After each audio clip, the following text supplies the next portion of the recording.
Hello everyone and welcome back to the Ryan Retro channel. In today's video we're going to be shooting out the AYN Odin 3 against the Retroid Pocket 5, the Retroid Pocket G2, the Odin 2 Portal, the Konkr Pocket Fit, and the Samsung Galaxy Fold 7. The Retroid Pocket 5, the Retroid Pocket G2 and the Odin 2 Portal all have 8GB of RAM, the Konkr Pocket Fit and the Samsung Fold 7 have 12GB of RAM, and this Odin 3 has 16GB of RAM. There is a noticeable difference when upgrading the RAM from 8GB up to 12GB, but from 12GB to 16GB, I don't think there's really much of a difference in Switch emulation. 8GB to 12GB can give a noticeable boost in the big games like The Witcher 3 and Tears of the Kingdom. 8GB will be more than enough for all the indie small games, and as far as I'm aware, going beyond 12GB doesn't really net much improvement. So while this Odin 3 I have with 16GB of RAM is the highest in the test, it should be pretty comparable to the same Odin 3 but with 12GB of RAM.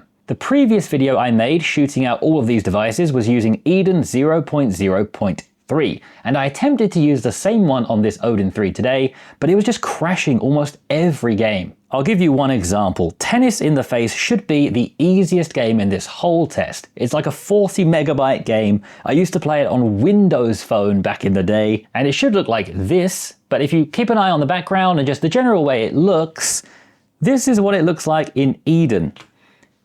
It's upside down.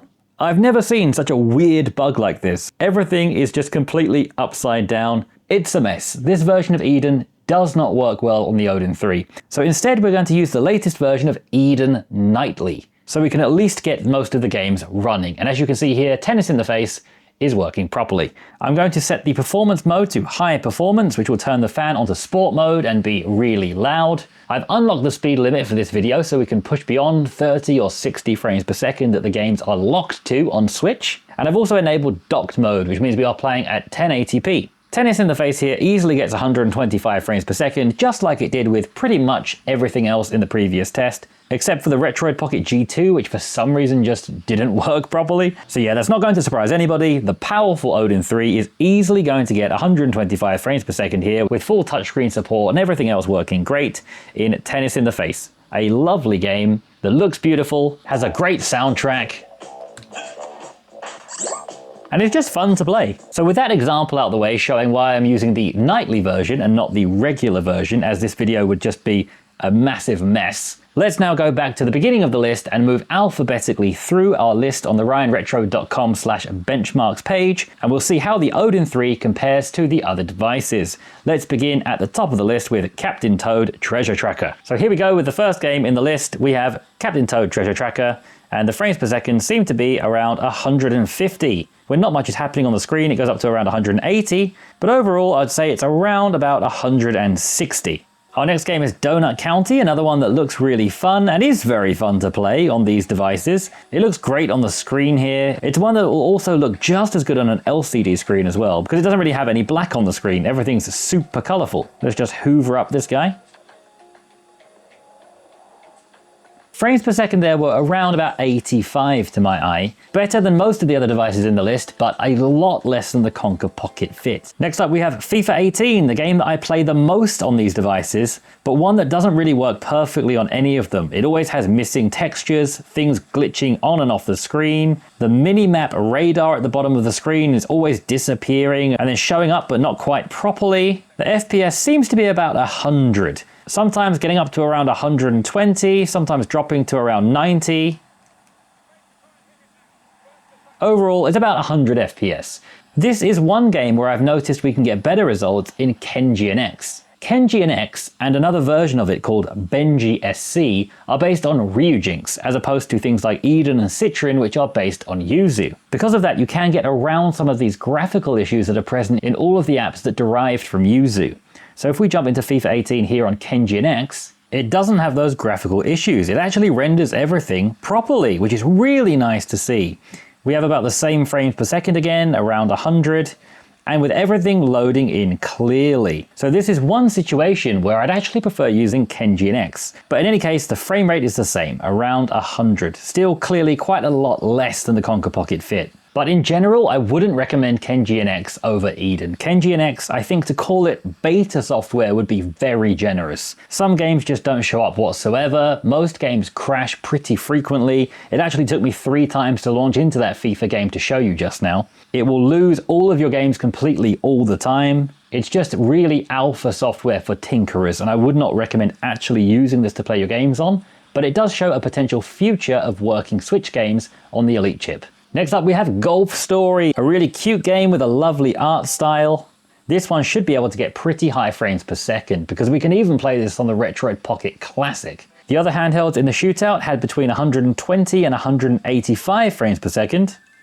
Here we seem to be above 200, so that's really nice to see. Going up to 257 frames per second there. It does seem to be averaging somewhere around 240. I just saw it go up to 270. Oh, what a birdie. I almost said what a goal then. I'm still in the FIFA mindset.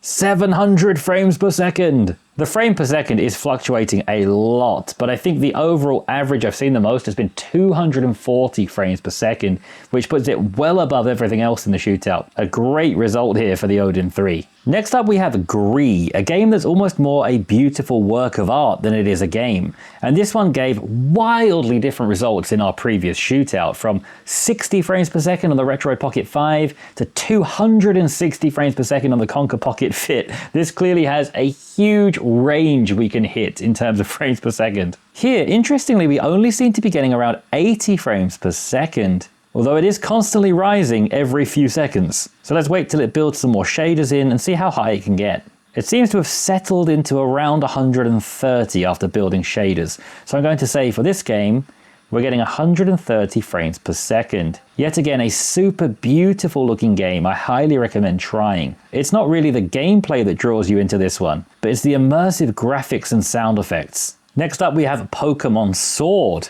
We seem to be getting some weird texture glitches, and in this game we're actually going to take 2 measurements of frames per second. Out in the open, running around like this, and also in battle, where the frames per second seem to get a lot higher. Here, running around, we seem to be getting around about 68 frames per second out in the open. Let's get into a Pokemon battle now, and see what kind of result we can get. Go AYN Walls! This Onix is no match for you. Here we seem to be getting around 120 frames per second, so perfectly utilizing the 120 Hz refresh rate of the screen. The frames per second keeps fluctuating between 120 and 140 all the time. So I'm going to say overall we're getting an average of around 130 frames per second. Oh no, AYN Walls fainted! Go dweeb!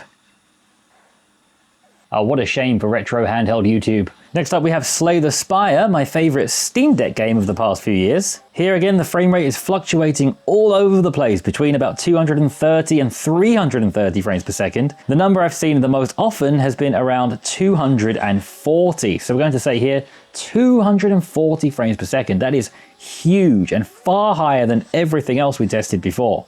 Our next game is The Little Prince Boy, Exhale Off the Crazy. Here we're getting around 46 frames per second, getting up to around 50 once shaders are built in, but you're going to notice a lot of texture issues, a lot of glitching, a lot of problems here. It's not able to render everything properly. So while the frame per second is around 45, it's not going to be a very nice experience until we can find a driver that will fix these graphical issues. Next up we have Little Princess Girl, Reverberations of Knowledge. And here we're getting a pretty solid 80-ish frames per second. We are building a lot of shaders right now, which is making it fall down to around 70 or so, even less when we're building a lot of shaders. But once it stabilizes after building shaders, it seems to be around 80 frames per second. This is with the Stabilize FPS mod and the No Depth of Field Blur mod, which just helps with the blur issues you get in this game. So a really nice performer here, much better than the other systems I tried before, solidly around 80 to 85 frames per second. Overall, I'm going to say the number I've seen the most has actually been around about 82 frames per second. Very nice. Once again, we do have some textures glitching in and out that I can see, especially with lighting, but that is to be expected at this stage. If you look at the roof of this building here as I move left and right, it keeps changing color. It's a nice frame rate and pretty smooth, but with some flashing graphical issues which are a shame. The next game is Little Prince Boy Cries of the Monarchy, and this one right now in Eden is just not playable. It will just close the app down like that. If we try Kenji and X again like we did for FIFA, this will let us load into the game, but it will be a really glitchy, flickery mess like this. And in my experience, it will crash pretty quickly. I tried to get through the tutorial area earlier just to try to see what the average frame rate would be to show you guys, but it just crashes all the time. I really don't think Kenji is ready to be used yet. The average frame rate is around 30 FPS right now, sometimes getting up to around 40, but this is just a mess. This is not playable. And for anyone who's curious about Citron,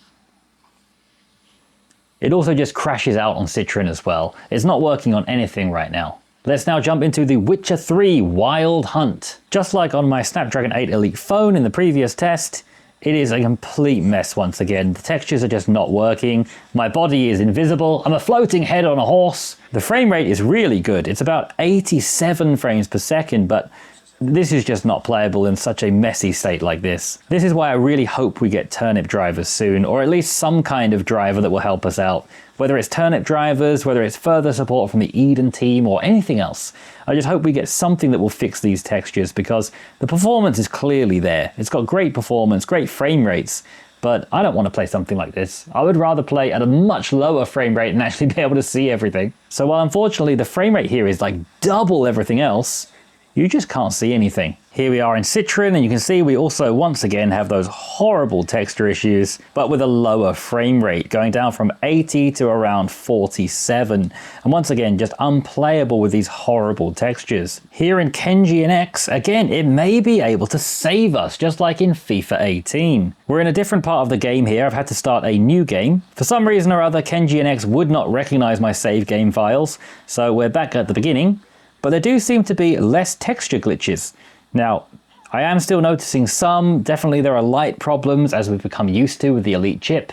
But it does look better here, and it is running at around 75 to 80 FPS. So I could rank this game as not playable, or I could say it's at about 75 FPS. Now I'm feeling generous, and I also want to encourage the best for this chip and this device and everything in general, so in my chart I will put it as 75 FPS, but of course you have to be aware that there might be some texture glitches and other issues. So when I made that video a few months ago saying I'm worried about this device, this is why, because while we do get fantastic performance in a lot of titles and great power, there are some games that are just not really playable. Like this game needing a separate app and it's still having some texture glitches, Tears of the Kingdom not really working on anything, even a game that should be the easiest to run, Tennis in the Face, is just upside down for some reason and requires a different app again. There are quite a lot of teething problems, but I do hope it will change soon, and I think it will change, it's just a matter of when. So for anyone who wants a perfect Switch experience, this is absolutely not the handheld for you. Look into something like the Konkr Pocket Fit if they ever ship one out,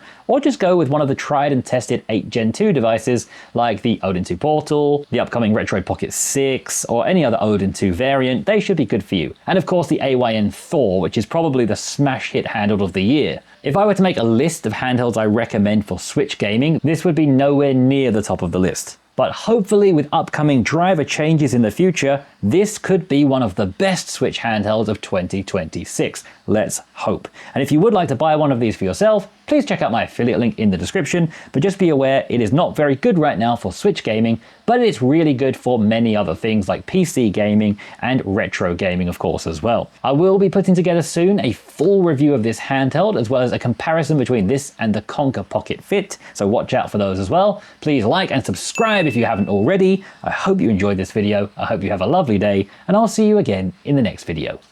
Bye!